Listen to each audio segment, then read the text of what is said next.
We're here with Liz Volkening, who I met a couple of weeks ago to do a driving eval, and I'm going to let her talk about how we met. Well, I had an accident in January and lost the sight of my left eye.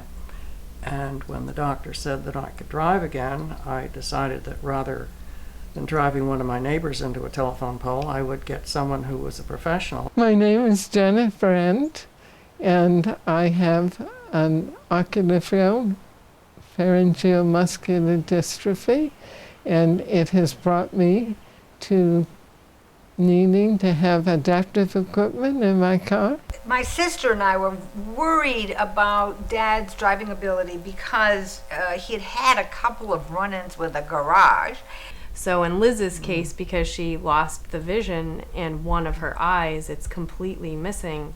What I was looking at was that, first of all, that her the vision in the other eye is good, and also that her memory is good because now she's got to learn new techniques. She had asked him a whole series of questions that kind of gave her a real insight of how his mind worked and how he reasoned and how quickly he reasoned, and it was just exactly what we were looking for. Very, very often something will come up and I'll think, oh yeah, Heather tended to do this, okie dokie. That's what we do. My dad's thrilled, and he talks about Heather all the time. And Heather said this, and Heather said that. It was very important to me not to ever have an accident that would cause the life of somebody else because I couldn't drive safely. As much as I adore my dad, his personal safety, but the safety of the community, of the other people on the road.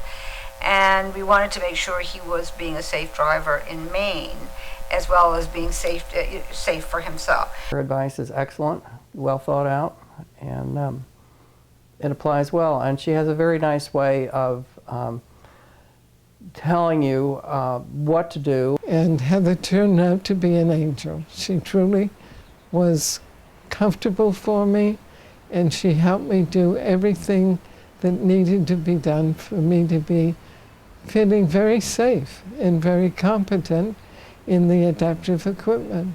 I think it is impossible for someone that doesn't have the skills that Heather has, and she has all the skills that you need to make those judgments. And not only do I think it's impossible to make those judgments, but I don't think it's good for the family. It's too emotional. And so get her involved. She's your best ally in these things. Not only is she your best ally in your family, but in your community.